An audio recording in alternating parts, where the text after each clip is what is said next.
time, because on the hill now, that Moors XR that Peter introduced you to, one of the very first overland, the same company who gave us the Willys Jeep. Now though, Peter, a Rolls Royce takes to the line. Yes, Rolls Royce, and I know the gentleman here. Hello, Malcolm. Hey, Peter, how are you? You're a long way from home. I don't stay at home most days. You have stayed at home most days then. Tell me about the car quickly. Sorry? Tell me about the car quickly. 1922, went into a barn in 1948, and I took it out in 2001. Did you design the body? Yes, and built it. And drives well, I'm sure. Sorry? Well, I'm sure. It's only done 9,000. Only done 9,000 miles. There it goes. With a nice wooden body there. Parked on the line at the moment, we've got the Stanley, the 607 from 1914, and if it sounds a little different as it comes past you here on Cop Hill Climb, that's because it's not a petrol engine at all. It is in fact a steam-driven car, this. So a fascinating bit of early automotive history for us here on the hill, and the 10 horsepower Stanleys were very much a popular fashion icon of the day, and if you had one of these in 1910, you would have been very well. 1914, this particular model. So a steam car taking to the hill very shortly here at Cop Hill Climb. Will be followed, of course, by the Rolls Royce Silver Ghost there, 4050.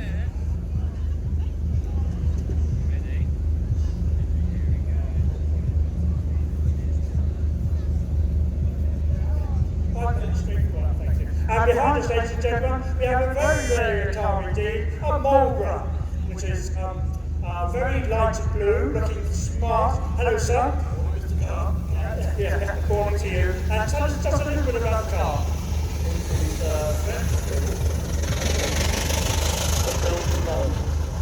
French built, but built in London. Find out more about the Marlborough. There's a particular story to this one, and I feel. Where was... He's off now, he's going.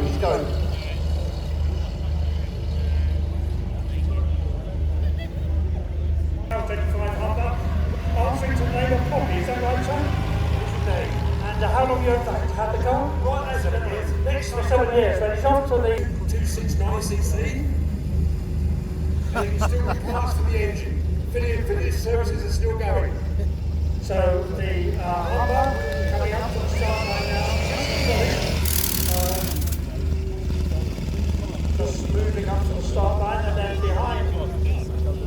Come on, ladies and gentlemen, put your hands together, cheer, clap, make sure Poppy makes it, they need your encouragement. So the Moors is then coming up to the start line now.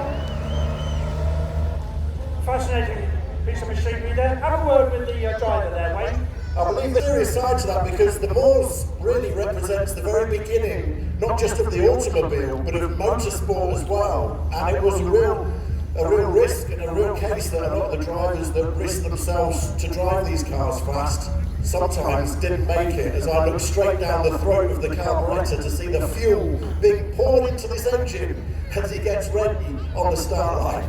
And we have a late entry here actually, ladies and gentlemen. It's a 1916 Talbot, very great shade of blue. Tell me about the engine, sir, quickly.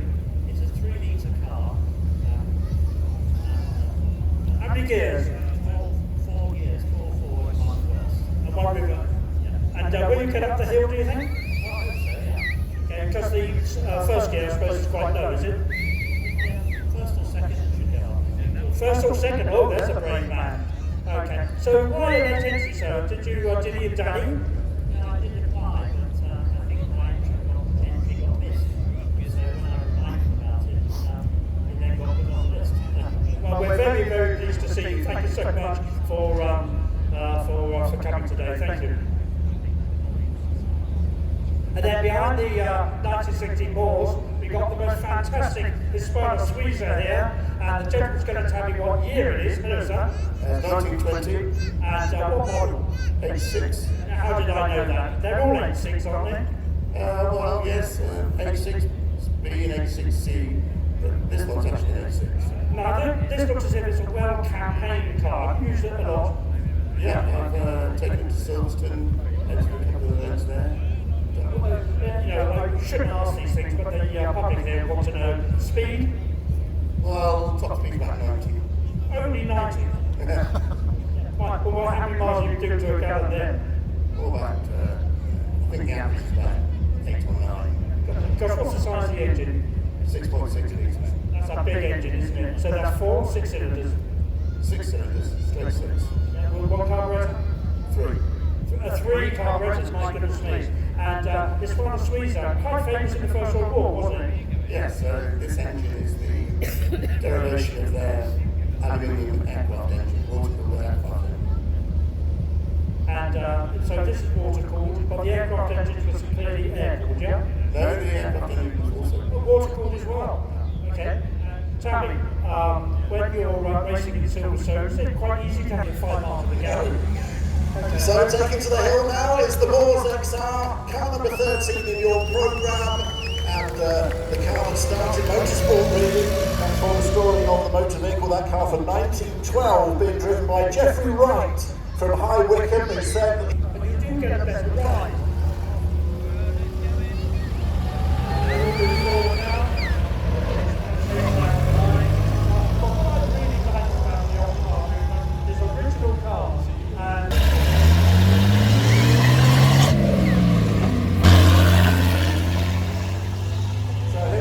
two American cars across big farms in America quite often and took them on pounding. So it was all about making it tough, but of course those wonderful you see there, very much part of motoring in the early part of the car. So I just take the sunglasses off now, mate. Yeah, I can check that all my hair is in position, or the right hair I have. Make sure we're all looking good. Of course, this would have looked amazing on the roads at this time. Face, I've already done that. So in 1925 now with the Model T4 looking to do the same thing. And now 41 is coming up towards the start line as we see that Model T4 take to the hill. It's a wonderful example of a beautiful Austin open road, 1926. And the date now, the 60-25 day one, belonging to Peter Carr. Very good train, didn't it? I love that. I know a great driver's car, and I know this gentleman.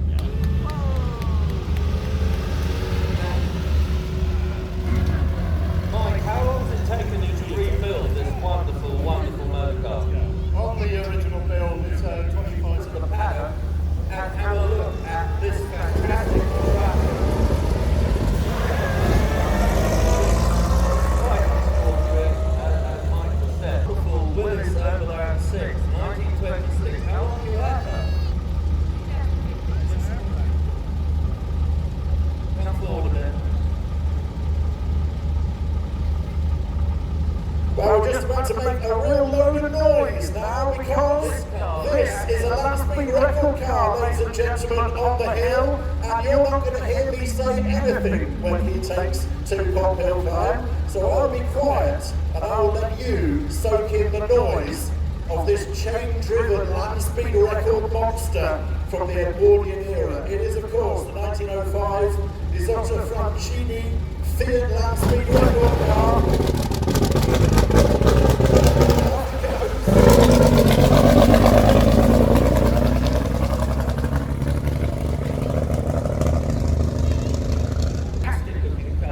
As I said, everybody, over the road is the go over there. There are sorts of things happening over there. There are lots of new motor cars on display. After such turbulent financial times for the business in the post-war era, it's the post-First World War era, of course. And the Austin 7 really took the success. Celebrating, of course, its centenary this year, we will have a special parade. And the license. 1923 to 1939. There's all sorts of stuff over there. Old, new, brand new, and lots of cars as well. So don't forget, over the road is well worth visiting. Now this is super. There is no such thing as road rage when you get a horn that sounded like that. Is there really? And of course, Morgan is very much a British brand, built in the Malvern Hills, in a little town called Malvern the link, and I think I'll have a wage. So successful.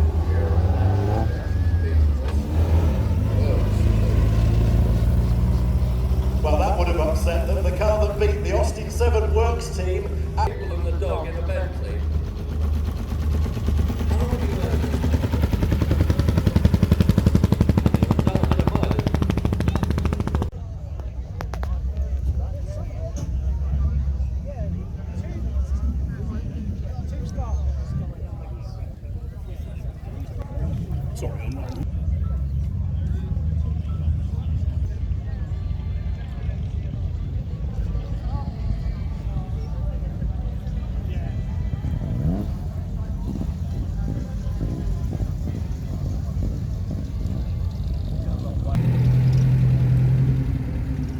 Seaplane. That's Helen Frost's husband, perhaps? Husband indeed, yes. She'll be here tomorrow. Okay, and thank you so much for coming today. Now, what is it about HRGs? Why are they so popular? Well, I think for us they're popular because my wife's grandparents drove this one. Her grandmother was Nancy Mitchell, famous European ladies champion, who drove this with her husband Doug. So I guess that's one of the reasons we love it. The car's been well campaigning over the years. Well campaigned, well looked after, I hope. It's certainly looking smart today, that's for sure. And who's the person you have with you?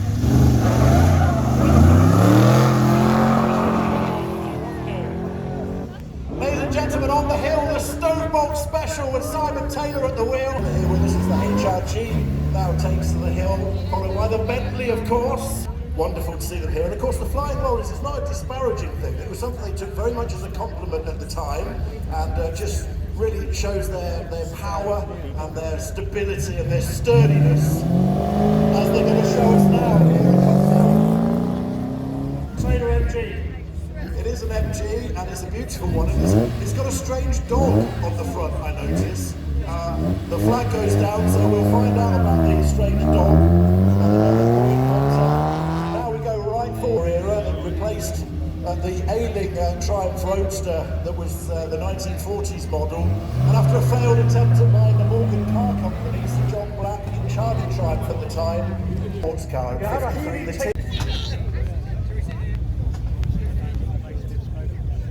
You'll see this take to the hill in just a moment. This amazing diffuser that it's got on the back of this McLaren. Wonderful colour schemes that they're employing in these cars, and of course, British built, British engineered, something to be proud of, and something to behold as it takes to Cop Hill climb.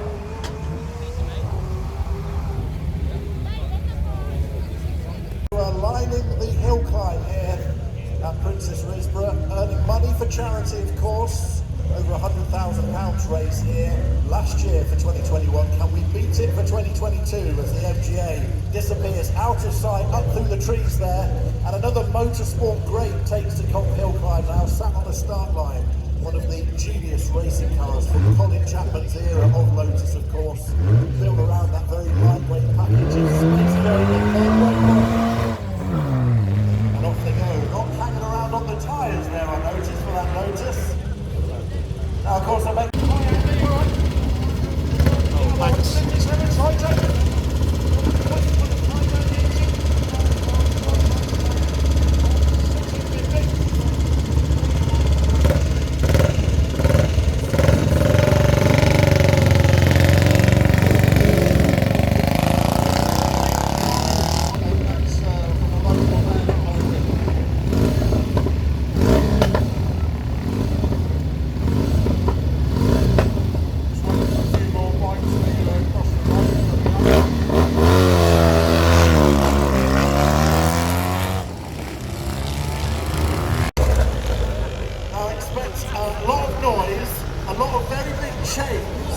like this vehicle in front of me here, and absolutely massive engines. Ladies and gentlemen, what you see before you here is a 15-litre engine which is predominantly used in an airship.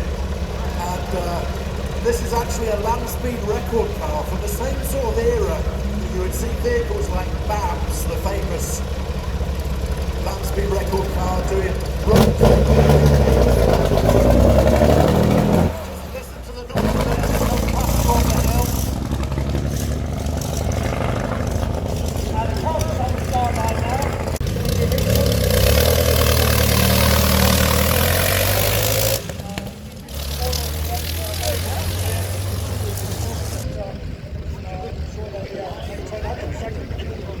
think I've officially gone deaf now. Everything's just ringing. Why has he not got here? Well, I should exclaim Gordon Bennett when this car comes up on the line, because that's what it is. It's a Hope Toledo Gordon Bennett, a 10-litre engine in this from 1904. This is the very dawn of motorsport that you're seeing here, ladies and gentlemen, in front of you at Cop Hill Climb. These are the sort of cars that are usually sat in a museum, and we just get no idea of how noisy, savage and smelly and wonderful and beautiful they can be.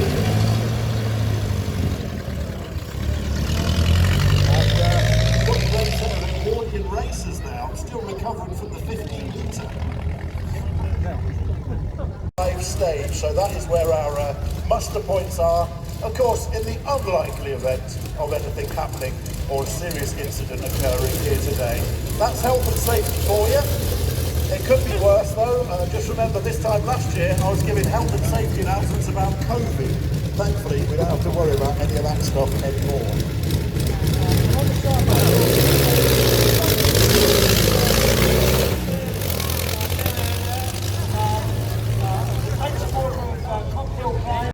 Onwards, of course, the D-Type with the Works team entered Le Mans in 1955, but by 1956 Jaguar had pulled their Works team out of motorsport, especially due to the tragic circumstances of the 55 Le Mans, where of course that terrible accident happened with Lance Macklin's Austin Healey. It rattled all sorts of British manufacturers.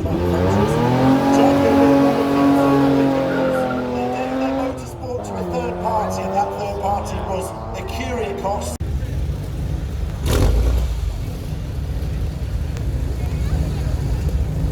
I'm not nervous at all being stood here, honest.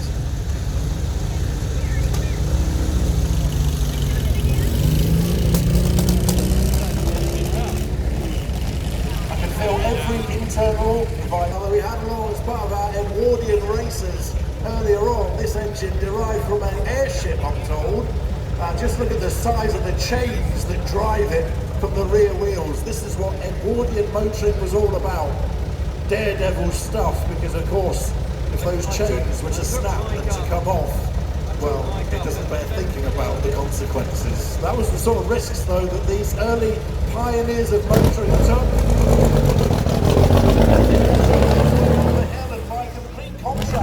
By the time motorsport gets to the 1970s, look what Lancia.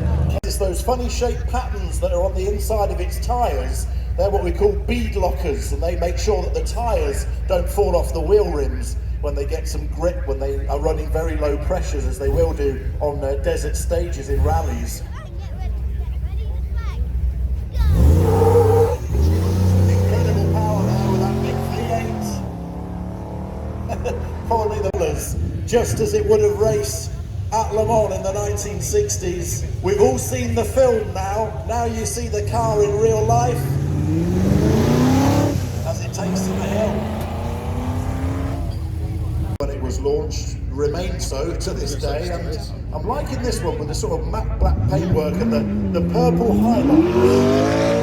Very good. The purple highlights remind me of my grandmother's hair. In all sorts of sports car events around the world, and really the racing version of the XK120 that we saw before, it enjoyed its first success at Le Mans in 1951 with the factory cars. Of course, Peter Walker and Peter Whitehead won that year. But by 1955, 1954 and 55, we had the arrival of the Jaguar D-Type. 1955 was a tragic year at Le Mans, a big crash that killed 80-odd spectators, and Jaguar had pulled out of motorsport by 1956 and had really given all of the D-Type racing fortune to. Huge thank you to all of you guys for doing the various judging and the voting on that car. So great to see it take its cup to the top of Cop Hill Climb. As we continue. Well, this is a Ford sedan. It's called Steve Lamar, or the owner. Hello.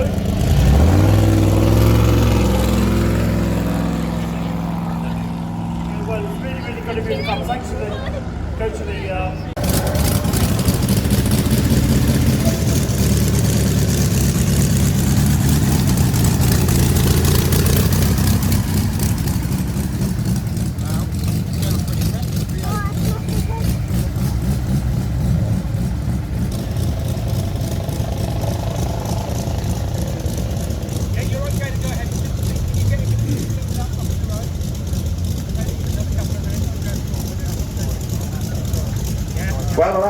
motorcycles just on the start line now as we head into our next batch of cars. And we've got a very curious looking beast lined up for us here. It's a car that I wouldn't ever imagine would have a number plate. And as I stand here now, I don't know what's going on, but let's find out. It's got a Honda engine in it, it's got 2 seats, and it basically looks like a Formula 1 the 1960s with a passenger seat. But strangely enough, it has a number plate as well, so somehow road legal, but it's just having a bit of a problem getting going at the moment. As we just move it out of the course. And we see the return of the Berlier, the Curtis Racing Berlier, of course, taking a very glamorous looking passenger up the hill there. And often this Berlier is carrying a dignitary or 3, so we'll let them get onto the start line there.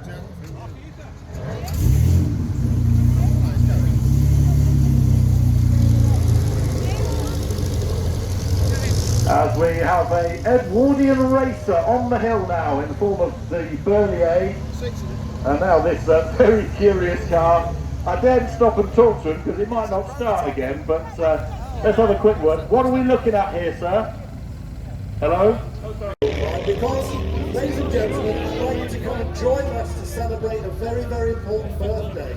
It is the important birthday of the car that transformed the motor car for the British public, democratised motoring for everyone, starting mass production here in the UK and sold nearly 300,000 of them. It is, ladies and gentlemen, here at Cop Hill Climb for 2022, the centenary of the Austin 7, and here to guide you through the story is Peter Carr.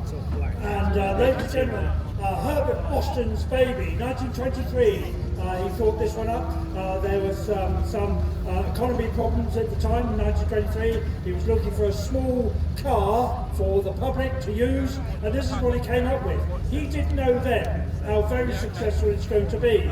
So from 1923 to 1939, 290,000 Austin 7s, to include vans, were manufactured. It was nicknamed the Baby Austin, of course, obviously, and was at one time one of those popular cars produced for the British market that sold very well abroad.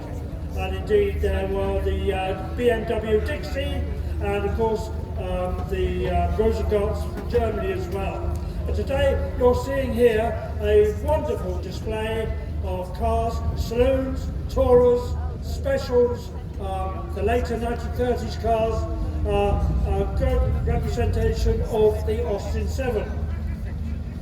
It replaced the Model T Ford in the public psyche, really, from about 1928. And the name was so popular, come the 1950s, the A30 and the A35 Austin were also called, in the early years, Austin 7s. So ladies and gentlemen, give a big cheer to the Austin 7 Cavalcade, all come here today specifically for this 100-year celebration of the Austin 7. Well done everybody, thank you very much.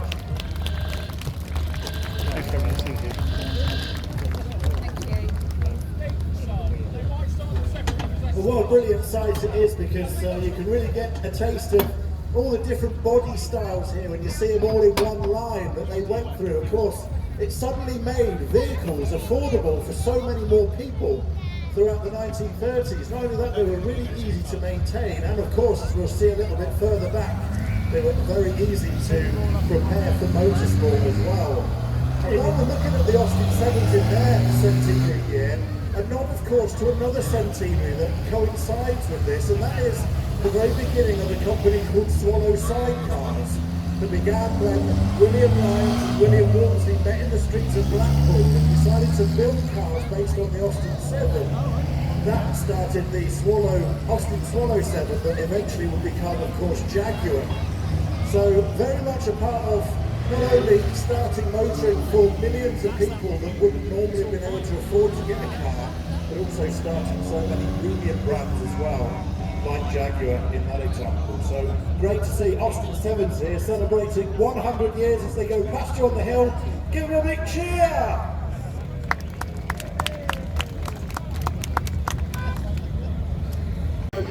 When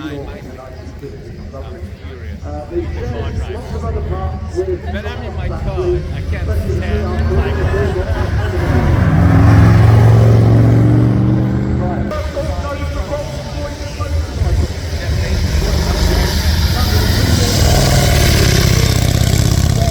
that's the only other bike that I don't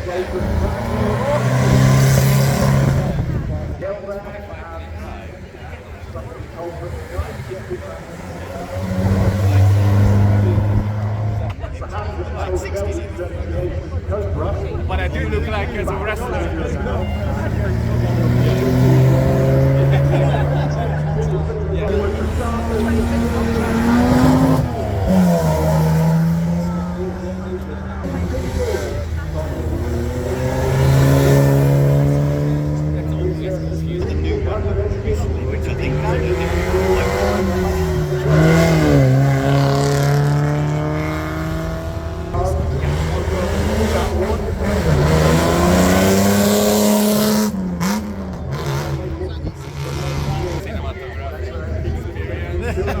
Lost a little bit, but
big glaciers.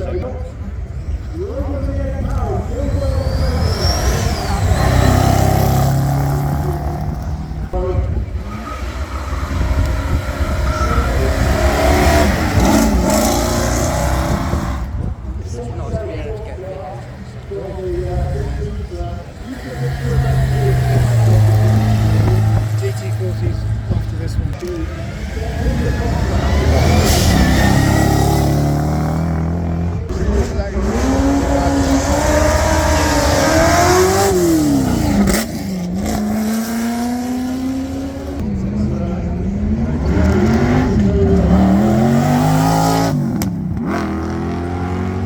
You go a bit further up.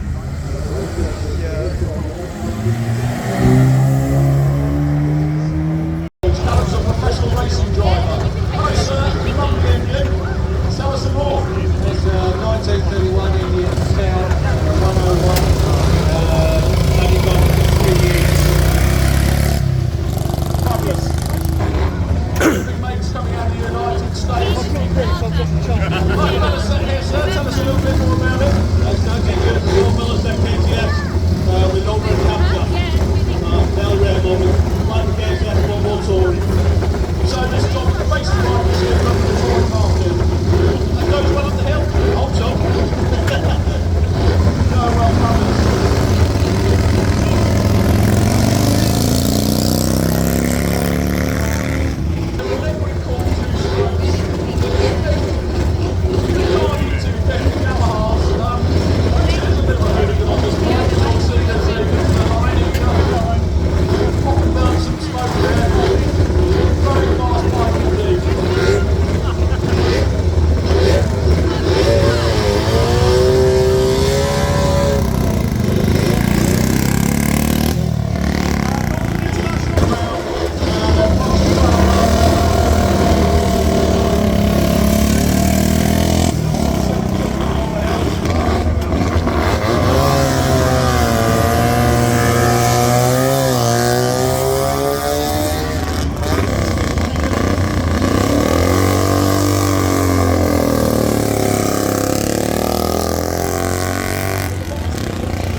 So this is one of Howard's bikes, isn't it? What do you know about that? It's a 1932.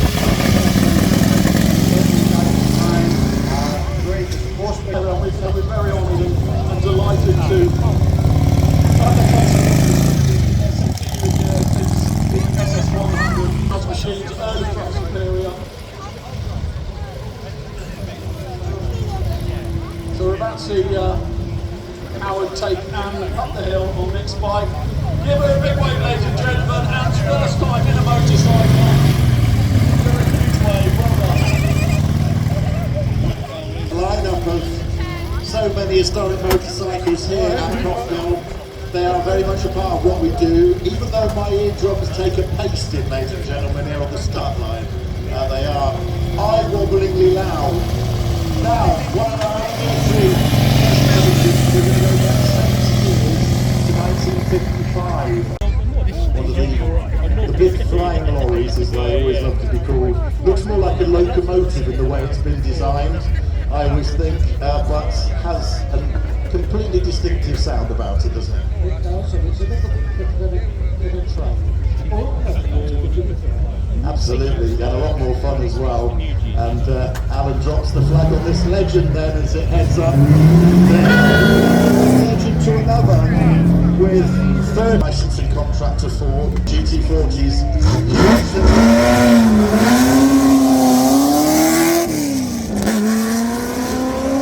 This though, the Curia Cost coming.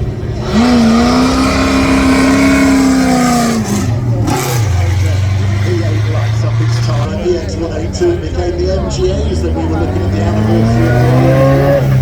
TD lasted right the way through to the middle of the 1950s, coming into production following that. And a car that spent, as we learned earlier, its life in New York. The Daimler Dart here, the SP250. And the story goes that Daimler launched it as the Dart. There was already a company in America who had the Dart as their model name. They threatened Daimler with legal action, so they reverted to the production name of SP250. Jaguar C-Type. Tony Rolt was behind the wheel with Duncan Hamilton. The famous story goes that they were disqualified and drowned their sorrows in the bar and had to be dragged out by Lofty England when they were re-entered into the race. Duncan Hamilton's family seems telling me that was slightly stretched of the truth, but a nice story nonetheless. Great victory for Jaguar in a car like this in 1953. And of course other drivers famous at the time drove them as well, the likes of Sterling Moss and others. This though, heading up Cop Hill. 1950s. Daimler's own steam as it were before Sir William Lyons launched with Brandon made its part of Jaguar. That lovely 209 block Ford engine. The Aston Martin there. Now this is a Morris Minor, but I feel this is a Morris Minor with a difference. And when he blips the throttle, 9 litre.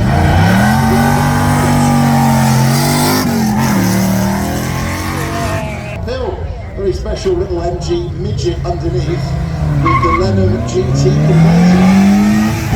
And we like this, another car that's had a out there with the 80s.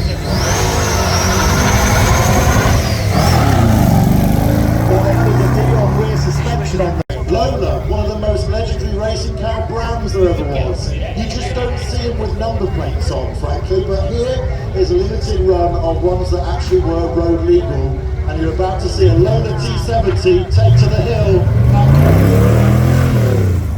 Amazing. G conversion taken out to 2.5 litres from straight 6. And now we have apparently 5 a day on the start line, everyone.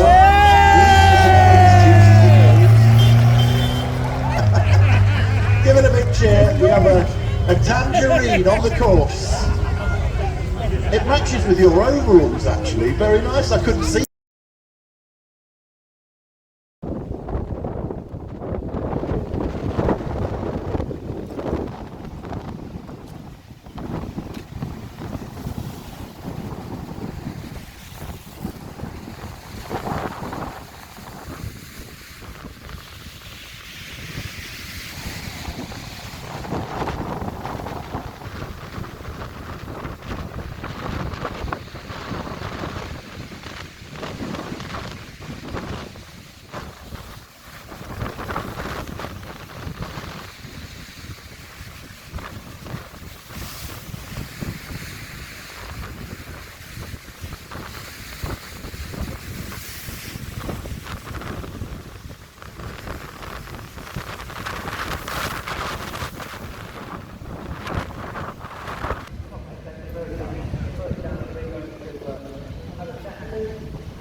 insurance.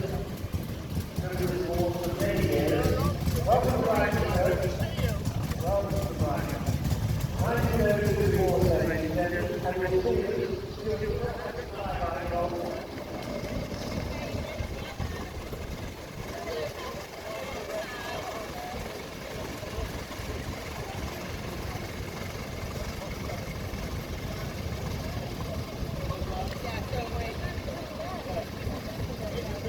Spectators!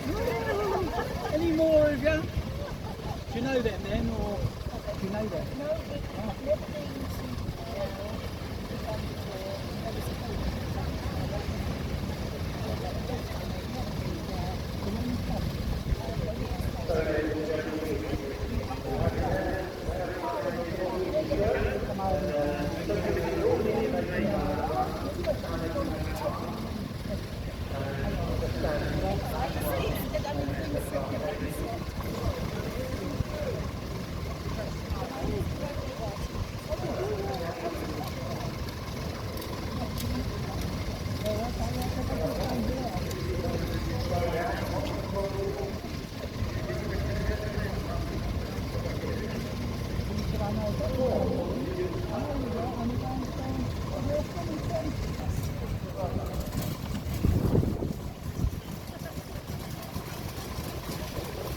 Well done. Congratulations. Second car is 1941.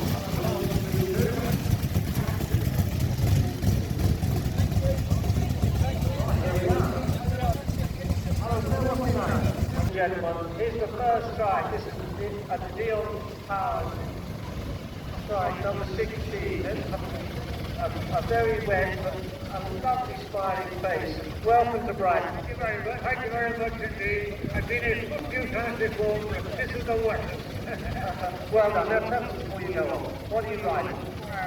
Demonstration of the Dion engine. Never stopped quite so close. Really good now. Can't believe how it comes out. Well done, and congratulations. That's a fine effort.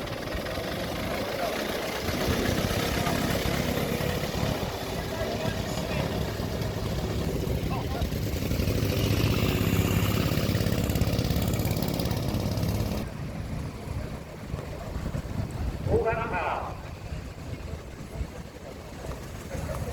Well, here we are. We've got another one coming through. Right, that's ready. Right, I take it back your welcome and the blue flag show. Yes, red and blue. Red and blue, yeah. It makes it easier. Yeah. You need to talk and you're fighting straight. Ron's got his arms waving. Who's got car number...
Well, it's a beautiful world here, ladies and gentlemen. Well, it was when it left London. It's not quite so clean now, John. Anyway, welcome to Brighton. Have you had a good ride?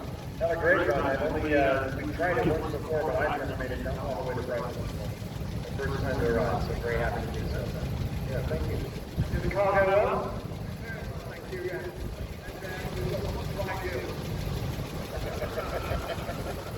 Well, it certainly looks resplendent, John. I know the brass has gone off a little bit, but, you know, there's all day tomorrow not touched yet. Thank you. Well done, thank you.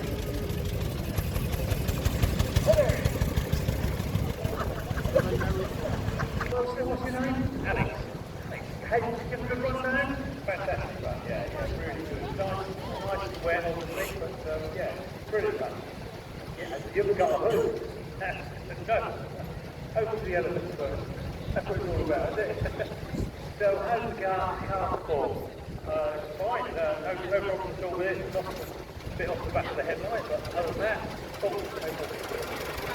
well, you know, what was the weather like? What was the weather like? It was, yeah.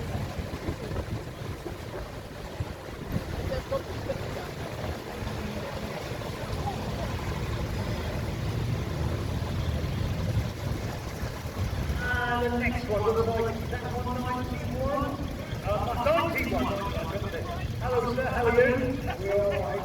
We've come on with the hard shuffle. We've looked at the tied with your...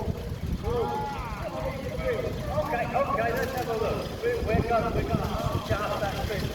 Oh yeah, look at that, yeah. We adjust the bridge.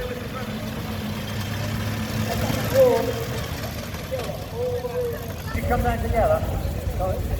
You come down together. Straight to you. Right, here we are. I know, I've been on the line 7 o'clock before. Welcome to Brighton.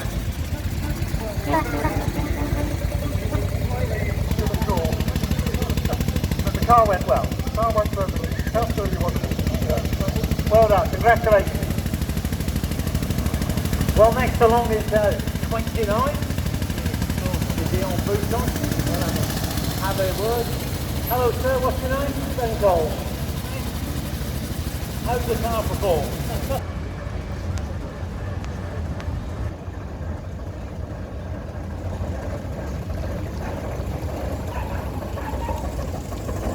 Well, ladies and gentlemen, I know this car very well, and you're fortunate enough to be seeing it today. It's absolutely spot on. It's absolutely spot on. It's just had a rebuild, so it's back to its old ways. That's really good, and it's lovely to see you. Lovely to see you. Well done. We've been waiting for them all, of course. Here we are, number 7. This is, I think, getting on for 100 horsepower. It's one of the Napiers I was talking about. Driven by Mr. Emmett Lauman from the Lauman Museum in the Netherlands. Lovely morning. Lovely.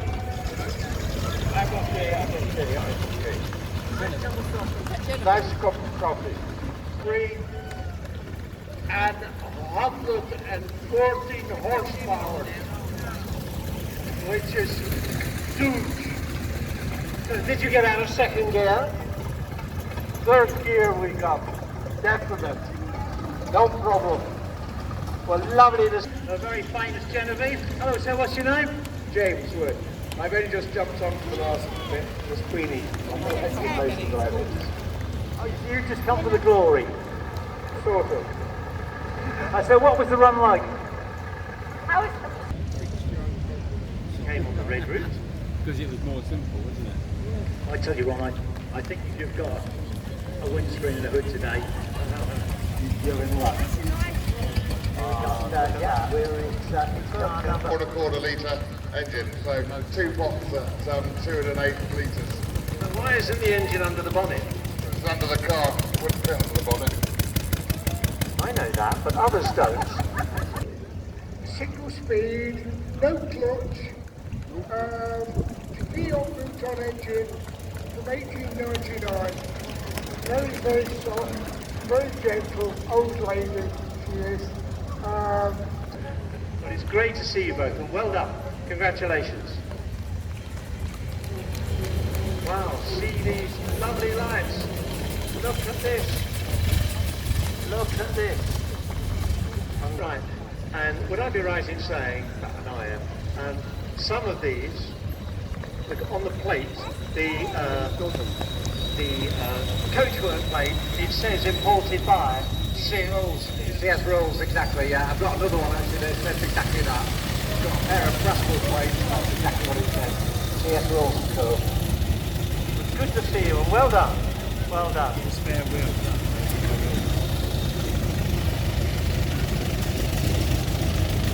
Here we've got car number 119. Get some of the early ones there. From Paris, and it's just a very early, like I say, 901, 4-cylinder, 4-speed, cracking little car to drive. And your passengers, tell me. I have Mr. Taylor from Jeweller's Whiskey. We have our drink to that. We've had a little sip. Take it all the way down one tank of fuel, or do you have to refuel? I went from London to Cookfield and back to Gary, so that's about 20 and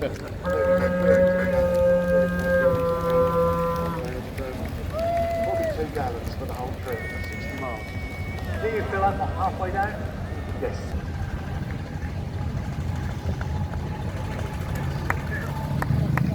Oh, ladies and gentlemen, this is big. 10-11. It's a deal, a vis-a-vis. Vis-a-vis meaning the two front seats face the rear seats. One of the rear seats being the driver. Flanker on. Next car up is car number 80. And it's silent. We'll have to roll. Hello, sir. Welcome to Brighton. Fine. This is right. Let's do it. Congratulations. No, it's not.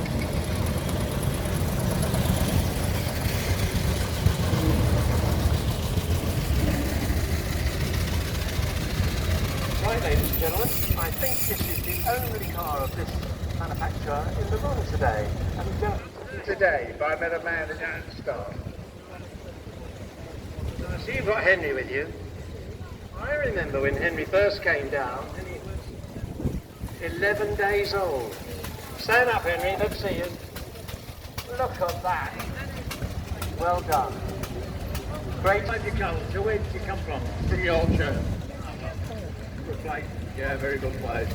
You're used to this rain. Yeah, used to this weather. Right, glad to see you got it. And well done. Congratulations. 113 up next. Hello, sir. What's your name? Peter. Had a good run down? Very damn good run down. It's been atrocious. Whoever booked the weather? I think it was wrong.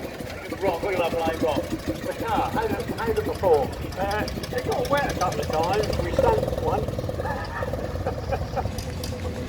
What happened last year? The prop shelf broke. You repaired it? On the road, yeah. Welded it back together. You arrived in Brighton? We did, yeah, about 3:30. So here we are today. I don't know what the time is, but it's before 12 o'clock, I'm sure, because I'm still saying good morning. Anyway, welcome to Brighton. Tell people what you've got under the bonnet. We've got a 2-cylinder Renault 12 volt. Sounds very well. It sounds good, doesn't it? Yeah, it is. Chopping well. Great. Everybody behaving themselves? Superb. My great-grandfather, he bought it here in 1902. And it's been passed down the generations. It's been my dad, who currently drives it at the moment. Okay, so have you got family to pass it to? Yeah, I do have a little boy, 20 months old, so I'm sure he'll take it on. You make sure he comes when he's a bit older. Thanks so much. Have a good day. Take care. Well done. Congratulations.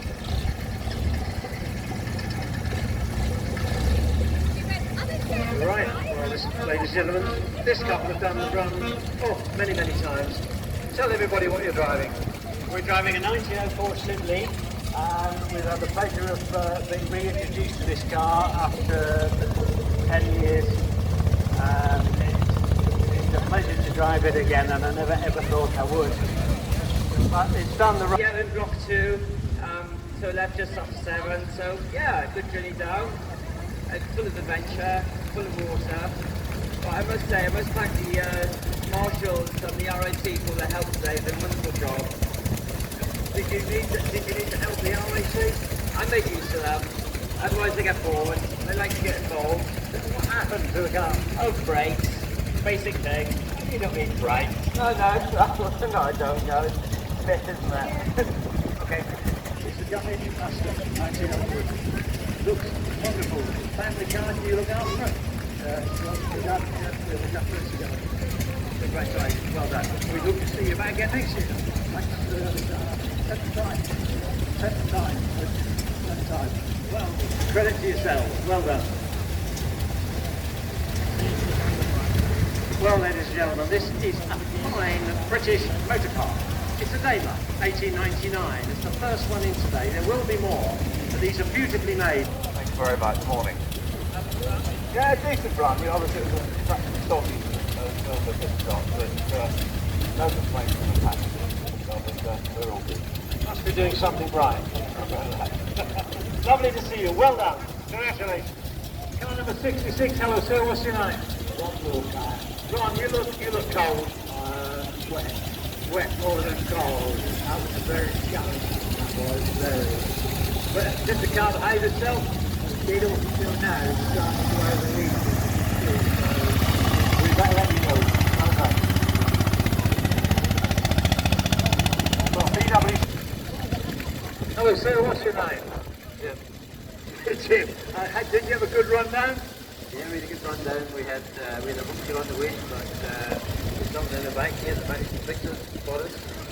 So, with a screen and a hood, at least the worst of it, you kept out of worst of the weather. Yeah, just about. Anyway, so back to Scotland tonight? Yes. What kind of car you got?